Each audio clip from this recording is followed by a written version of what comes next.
Hey guys, this is Phil. Today I'm gonna do 1v1 101. On my channel, I try to show many different game modes and styles, and um, I am a top 10 ranked player. And the purpose of today is to just go over basic 1v1 strategies and why you do what you do in 1v1. So I'm just setting up a play with friends. No, not a single player, sorry. A play with friends game. And I'm going to use the classic map.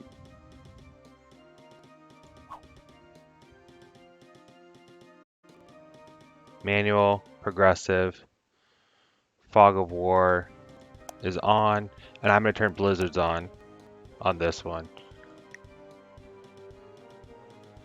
It's going to be me, General Takano, this is an alt, and Chappie Phoenix.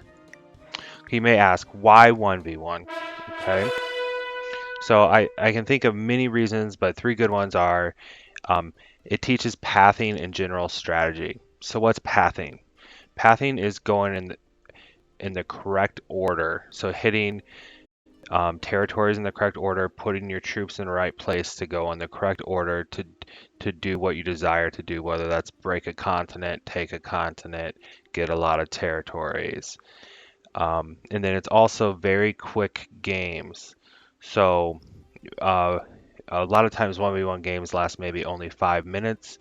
You can get them done, when you have very little amount of time. So you can get a lot of games in and get a lot of experience in over and over and over again. And another good reason to play 1v1 is if you're a multiplayer type person, every game ends in a 1v1. So by having that extra strategy down, you can get a lot of wins when it comes to the two-player scenario, or even when you're in a three-player scenario, hey, I can take this person out and I will be able to get the advantage. Okay.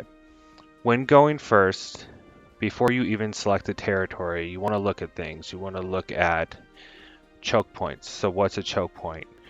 The one that I think everyone knows from the classic map is if you have Indonesia or probably Siam and everything in Australia below that, you can put one big army here and you can get the +2 from Australia. On this map, we've also got Kamchatka gone because of the blizzards, so you can own Greenland in Central America or Venezuela and Iceland and all of North America as well, or even come over to Brazil. So you have these choke points, and you have these natural choke points in Alaska, Kamchatka, Greenland, Iceland. These spots where if you want to get from here to here, you have to go through one spot. That's a natural choke point. So you're looking for natural choke points. You're noticing them. Okay, and then another thing you want to do when going first is you want to try to get continents, because if you get a continent in this manual selection phrase of things, then you can actually get those bonuses, those continental bonuses on your first turn. So you're thinking, okay, what are easy continents to get? So Australia and South America are probably the two easiest continents because they're both only 4 territories as well. And then a lot of times you want to do is you want to take corners. So like this is a corner down here. It's way over in the corner. This is a corner, corner, corner, corner. So Alaska, Argentina, South America, so on. Eastern Australia. Those are corners, corners, corners. You want to be in the corners because you want to be able to attack through everybody, and being in the corners puts you out of the way, which forces your opponent to be in the middle. Corners and edges force your opponent into the middle, and then you can attack a lot of territories on your first turn by bunching them together. Okay, so if I'm the first player, I'm probably thinking of both this choke point and this corner, and I'm probably taking this corner. Okay, as the second player, I can either immediately block them, or go for a different corner. I see that there's this blizzard here, so there's this nice corner down here that's not normally a corner because there's two territories in Africa, so I'm going to take the other one. First player, I'm thinking, well, let's get the continent. Okay, as the second player, if I don't take New Guinea, I will have to take Indonesia to block him, and then I'm on a choke point, right? And it can be good to be on a choke point if you own everything else, but it can be bad to be on a choke point if you don't. So I'm going to take New Guinea.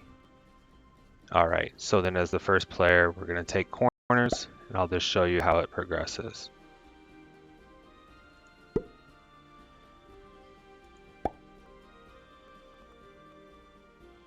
Okay, another very important thing as the first or second place person is you want to create lanes, right? You're creating lanes.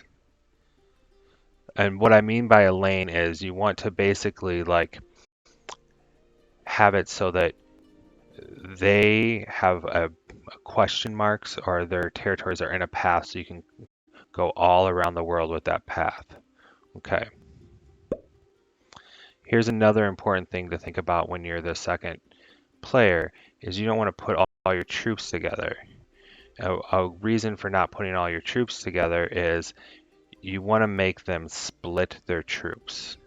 By split their troops, I mean you want to make them have to attack multiple different directions and multiple different spots.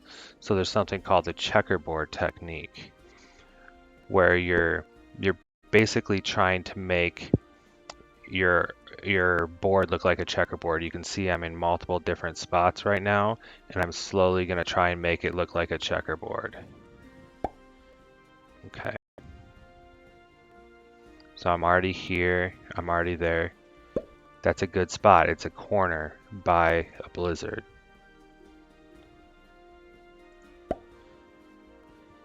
You just progress like this.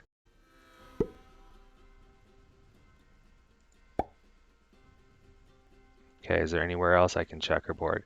This is a good spot because it's not connected to anybody else and it doesn't break the path.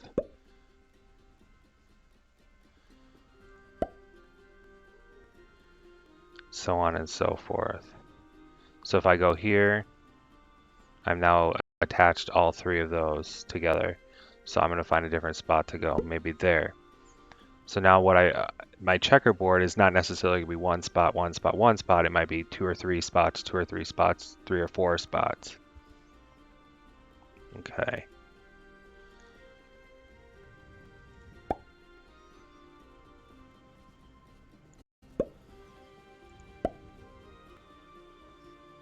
See how I still have a path open as a second player?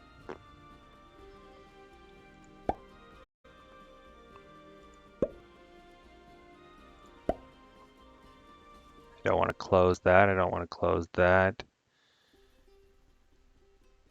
If I go in here, then he can put an army here and block me. So I'm going to checkerboard somewhere maybe here.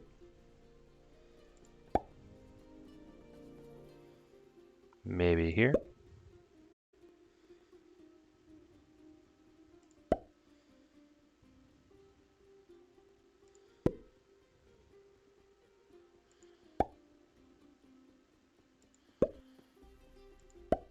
And just back and forth, back and forth. So if I go here, I attach these armies and these armies.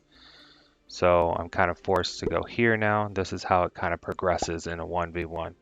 Okay, now we've gone through our manual selection. We're laying our army. Okay, so I've already made them split. They'll have to split here. There's a bunch attached here, but they'll have to split here as well. So what I want to do when I'm laying my armies is I want to lay an army where I can attack a lot of different places, and then I also want to lay an army that has access to everything. So if I lay an army here, I can attack into Australia, I can attack into Europe, I'm in Asia, I can attack into Africa. So that might be the best place. why one big army? Because when you have one big army, you get an attacking advantage. If your two big armies go against each other, the person who's attacking gets an advantage. Okay. And also, it allows you to use that army to go through and attack multiple spots. When you get more advanced, you'll work on splitting more and more and more.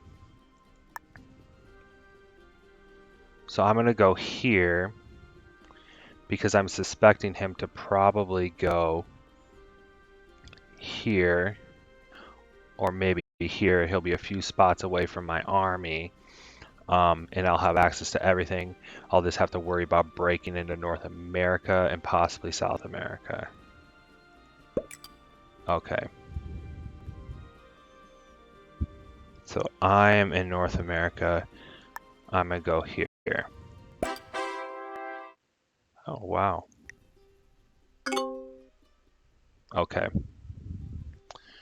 When you're going first, what you want to do is you want to hit that stack because of the attacking advantage. So I'm going to show that. That's your first priority. If you can hit the stack with around the same number of troops or more, you want to do that. Look at this percentage, 73%, 23 v 22. And I got it.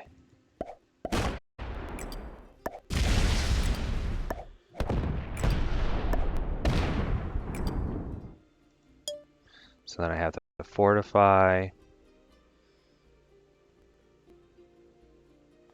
All right, so then you want to fortify where you're going to be able to take more troops on the next turn or to block them from getting. So I think a good fortify would be here. Okay. All right, now as the second player, what are your priorities? Your priorities are to blitz the army if you can. I don't have that option here.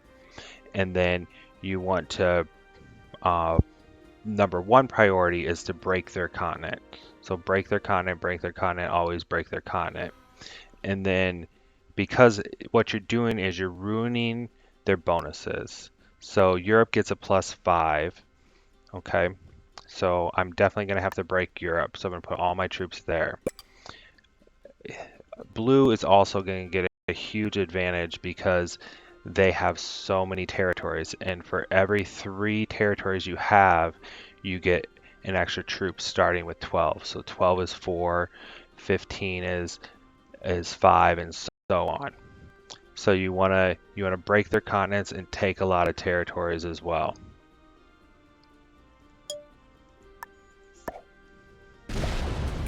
Yeah, so in this situation, I would just probably take a ton of territories.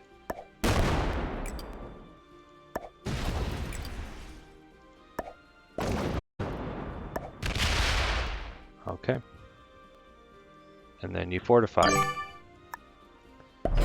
And you keep going like this over and over again. So in the second turn, blue can probably lock this game up.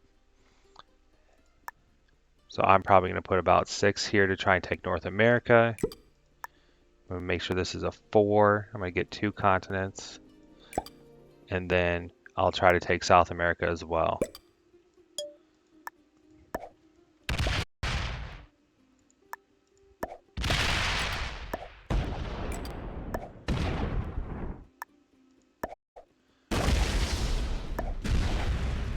And you see, the game is pretty much over already because of following some very simple rules. And being first, you get a huge advantage, but going second, if you can follow some simple rules of trying to leave your paths open and trying to checkerboard the board, you may be able to pull off a win going second as well. Okay, let's see.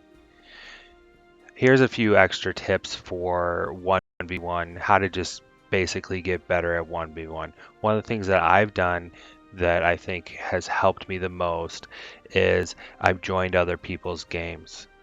So I'll show you just simply what I'm looking for real quick on that. But joining other people's games, you end up playing a ton of masters and grandmasters, and not only do you play them at the game that they've created.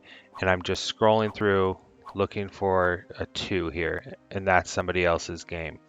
So there's none right now, but that's what you do is you scroll through and you look through a 2, and if you don't find a 2, you can use the classic map if you don't have anything else, or you can go through the map of the week. Italy's a great one. You know, it's a similar size to a classic map, and by either going into other people's games, you learn lots of different game modes, styles, and also you play the best people at their game.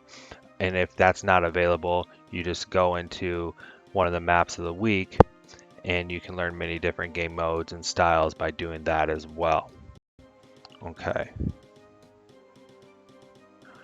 All right, so that's the basic strategies for 1v1. Let me know if you have any questions. And my name is Risky Phil. It's F-I-L, 2 words on YouTube, 1 word on Twitch. Subscribe, follow. You can hit me up on Discord at FIL. And let me know if you have any questions about basic 1v1 strategies.